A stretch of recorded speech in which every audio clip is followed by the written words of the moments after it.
Hola, buenas tardes y bienvenidos al programa 147 de Sanos y Sanas de la Azotea. Quien les habla, Susana Fulco. En la operación técnica hoy nos acompaña Facundo Carbajo. Y bueno, le mandamos un saludito a Pablo, a Carla y a Luis, a Paula también, que bueno, no pudieron estar hoy, estoy solita, pero vamos a empezar ya con una entrevista a Nahuel Magrat Guimet, que es neuropsiquiatra del Servicio de Neurología Cognitiva, Neuropsicología y Neuropsiquiatría del FLENI de Buenos Aires. Bueno, muchísimas gracias por estar con nosotros, Nahuel. Te saludo, soy Susana. ¿Cómo estás? Hola, Susana, un placer, muchas gracias por la invitación. Gracias a vos por comunicarte con nosotros, por estar hoy en esta tarde acompañándonos.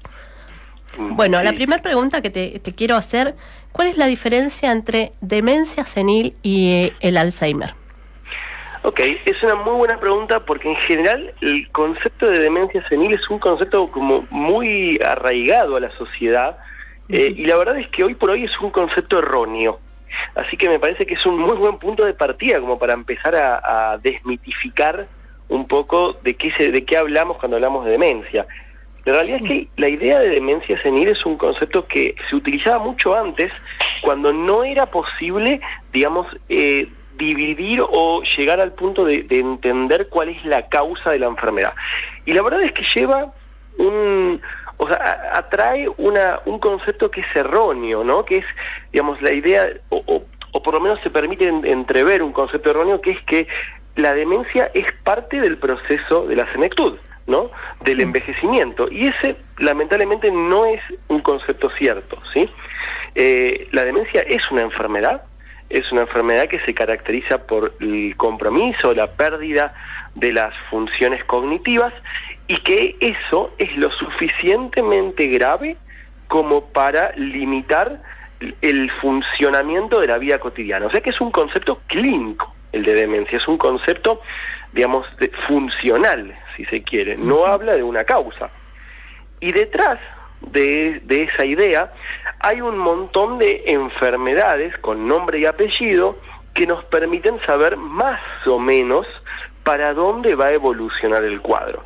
La enfermedad de Alzheimer es la demencia más frecuente en la población general, ¿sí? Es una enfermedad neurodegenerativa, esto implica que es progresiva y se debe a la acumulación de particularmente dos proteínas que tenemos todos en el cerebro, pero que en estos pacientes, en estas personas, debido a múltiples factores, hay un montón de factores que influyen, funcionan en forma normal y se acumulan en el cerebro y llevan a que algunas neuronas del cerebro empiecen a funcionar mal. Y esto compromete la cognición, ¿sí? Que es mucho más que la memoria, que es otro de los conceptos que suelen ir arraigados al Alzheimer, ¿sí? Sí. ¿Y qué pasa con esto, con la pérdida de la memoria a corto plazo? Que no solo en las personas de tercera edad se dan, ¿no? Sí, a ver, en general las demencias, para que se dividen en de inicio temprano y de inicio tardío, ¿sí? La enorme mayoría de los casos, ¿sí?, alrededor del 90%, suceden en los pacientes mayores y el punto de corte es los 65 años. Por eso está tan arraigada esta idea, ¿no?, de que es propio de la tercera edad. Claro. Y lo que sucede es que hay algo en neurología que se llama ley de Ribot, que es que la memoria se pierde siempre, cuando la causa es neurodegenerativa, de adelante para atrás, ¿sí? Esto que la gente llama estas fallas de memoria anterógrada o de memoria a corto plazo, como bien decís, es muy característico, ¿sí? Y es uno de los primeros síntomas, pero no es el único, ¿sí? Hay un montón de conjuntos de síntomas que pueden expresarse o no en el transcurso de la enfermedad. Bien. Claro, creo que es lo que más uno conoce, ¿no? Que es la pérdida de la memoria y tiene otros síntomas, como vos decís, y, o sea, ¿cuáles serían esos? O sea, los más destacados síntomas. Bien, Una de las cosas que se suele alterar muchas veces es el lenguaje, por ejemplo, ¿sí? Hay un síntoma que se llaman anomias, que todos lo hemos experimentado en algún punto, que es esto de no me sale, lo tengo en la punta de la lengua, sí, cuando no te sale una palabra. Bueno, en las enfermedades neurodegenerativas y en el Alzheimer, eso puede pasar, ¿sí? Se llaman afasias y muchas veces están relacionadas a la enfermedad. A veces es el primer síntoma, en vez de la memoria aparece el lenguaje. Sin embargo, una de las cosas que más suele pasar, ¿sí? En algunas series de algunos trabajos que tratan de estudiar grandes poblaciones de personas que padecen esta enfermedad, lo que se vio es que alrededor de hasta el 70-80% de los casos presentan durante el transcurso de la enfermedad trastornos de la conducta, ¿sí? Y de ahí viene mucho el prejuicio, ¿no? Que viene de esta enfermedad, que es cierto que pueden aparecer cuadros como depresión, ansiedad, en algunos casos más raros, cosas como alucinaciones, ideas delirantes, pero en general lo que suele aparecer mucho es depresión y apatía, ¿sí? Los pacientes se van como si su mundo se fuese achicando, ¿no? Como si se van como apagando. Y esta es un poco la imagen que suele ver, ¿no? En este inconsciente colectivo de la persona sentada, ¿no? Como retraída, como inhibida, que no habla, no participa. Sí. ¿Y cómo podemos prevenir esto más allá de que no se pueda hacer un diagnóstico anticipado de demencia? ¿Cómo lo podemos prevenir? ¿Hay alguna forma? Sí, de hecho hay una serie de iniciativas que se están haciendo a nivel global, que empezaron en Finlandia. Hay un trabajo que se llama Fingers, que es un trabajo que se está reproduciendo y que de hecho se está reproduciendo en América Latina, y que tenemos la suerte de que nuestra institución es quien la está coordinando, que es un trabajo que lo que evaluó es cómo se puede justamente prevenir el deterioro cognitivo globalmente, no solamente el Alzheimer. Y resulta que, paradójicamente, parece que esta fórmula milenaria que los médicos siempre dicen, ¿sí?, se vuelve a cumplir acá, donde el trípode de prevención está caracterizado por la actividad física, ¿sí? La Organización Mundial de la Salud habla de 150 minutos de actividad física, que muchas veces es algo como salir a caminar, ¿sí? La dieta balanceada, lo que se recomienda generalmente es la dieta mediterránea, y la estimulación cognitiva, que básicamente es mantenerse activo a lo largo de la vida, ¿sí? No dejarse estar, cosa que muchas veces pasa lamentablemente en los adultos mayores, y tiene que ver con un concepto que está en boga bastante, que se llama el viejismo, ¿sí? Claro. Los americanos lo llaman ageism, pero básicamente es como este prejuicio un poco sobre la discriminación de los adultos mayores, donde no sirven para nada, no pueden hacer nada, y eso lleva a que se los vaya como aislando socialmente, y eso lo único que hace es empeorar el deterioro cognitivo, ¿sí? Claro. Bueno, le recuerdo a los oyentes que estamos hablando con Nahuel Magrat-Guimet, que él es neuropsiquiatra y nos está hablando del Alzheimer y la demencia senil. También, ¿qué puede hacer la familia como para lograr una mejor calidad de vida o para el acompañamiento de las personas? Bueno, el trabajo con las familias es fundamental, es fundamental. En el consultorio, nosotros, uno tiene esta imagen, ¿no?, de que con el psiquiatra generalmente uno entra solo porque habla de cosas privadas. Bueno, en el caso de cuando los pacientes con deterioro cognitivo, la información que nos brindan los familiares es fundamental, pero no solamente como información en relación al paciente, sino también en tratar de explicarles, ¿no?, a estos familiares que ven justamente a sus seres queridos que se van empeorando día a día, y muchas veces esto genera reacciones complejas por parte de la familia, ¿no? Hasta en algunos casos llegando a ponerse irritables o agresivos por estos síntomas que expresan los pacientes. Entonces, a veces nuestra función es que es muy sencilla, es explicarle qué es lo que está pasando, ¿sí? Que cuando el paciente, por ejemplo, se pone irritable o insiste con que le robaron algo de la casa, en realidad lo que está pasando es que se olvidó dónde lo dejó. Sí. Y entonces, desde el punto de vista del paciente, poniéndose en los zapatos del paciente, es algo muy angustiante, y a veces los familiares no logran entender esto, ¿sí?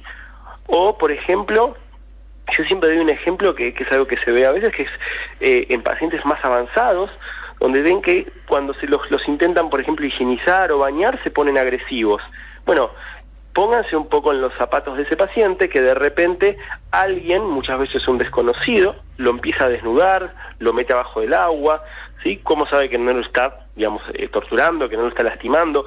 Piensen justamente que lo que está comprometido es la capacidad de comprensión de lo que está sucediendo en el entorno, ¿sí? Sí. Si me permitís, hay algo que yo siempre le explico a los familiares, más que a los pacientes, ¿Sí? que es, hay un arco, ¿sí?, que está compuesto por el estímulo, por ejemplo, yo hablando en este preciso momento, el procesamiento, vos y los radioescuchas que están escuchando esto, y en base a eso hay una respuesta. La respuesta puede, por ejemplo, surgir una pregunta, ¿no? Decir, bueno, esto que vos me estás preguntando, ¿qué hacemos con los familiares de estos pacientes? Bueno, ese arco de estímulo, procesamiento y respuesta, la parte del medio del procesamiento es lo que está afectado en estas enfermedades. Entonces, hay un estímulo y hay un procesamiento que no es acorde al estímulo, ¿sí? O que hay un error en ese procesamiento. Entonces, los pacientes no reaccionan como uno se imaginaría que lo podrían hacer, o como podrían hacer, digamos, en un estado previo cuando no estaban enfermos. Hay otra enfermedad que se llama demencia frontotemporal, ¿sí? Que afecta a personas jóvenes, justamente, personas de entre 45 y 65 años. Sí. Después, en general, muchas veces está el concepto de que los pacientes, digamos, a medida que avanzan, ¿sí? Van a, digamos, hay que institucionalizarlos, ¿sí? O que no hay nada por hacer. La realidad es que hay un montón de cosas por hacer, ¿sí? No solamente a nivel médico, que hay medicaciones para esto, ¿sí? Aunque no sean curativas, ayudan a mejorar los síntomas, y hay bastantes avances científicos en los últimos años en relación a posibles tratamientos que están por venir en los próximos años, sino también que hay intervenciones no farmacológicas, como por ejemplo la rehabilitación cognitiva, la estimulación, la capacidad de que los pacientes vayan, por ejemplo, a un hospital o centro de día donde se los estimule, que tengan un acompañante terapéutico, que los mantenga conectados y activos. El objetivo no es restringir al paciente, sino todo lo contrario, que esté lo más estimulado posible, ¿sí? Claro, qué importante que es estar informado, ¿no? Para poder acompañar tanto los familiares como los que rodean a estas personas, ¿no? Siempre digo, con cualquier enfermedad, qué importancia tiene el informarte para poder estar al lado de alguien y no en estos casos como hablabas vos de que por ahí se los toma mal el comportamiento, tratar de ser paciente y ayudarlos, ¿no? Sí, totalmente. La verdad es que, digamos, es muy difícil que entendamos, justamente, aunque parezca paradójico, justamente lo que no comprendemos, ¿no? Si no sabemos cómo identificar esos síntomas que tienen las personas, es muy difícil posicionarnos frente a ello, ¿sí?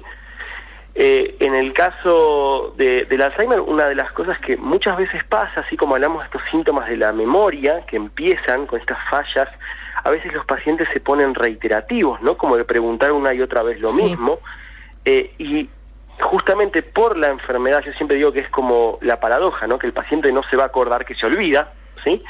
Entonces lo justifican o dicen que no es cierto, que eso no está pasando, y eso muchas veces es una barrera para el tratamiento. Claro. Recordemos que otro concepto es que el Alzheimer siempre es esa forma de la enfermedad donde el paciente ya no reconoce a los familiares, no puede hacer nada.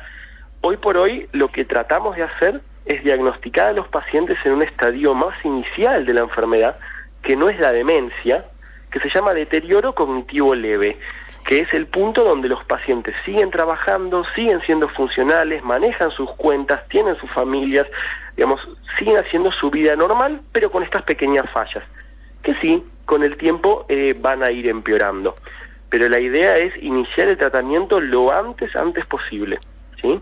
Bueno, te voy a agradecer muchísimo, fue muy corto el tiempo porque queda muchísimo más para hablar, pero te doy gracias por comunicarte con nosotros para informarnos un poco sobre este tema del Alzheimer y la demencia senil. Y bueno, en algún otro momento te volveremos a contactar para que nos sigas hablando.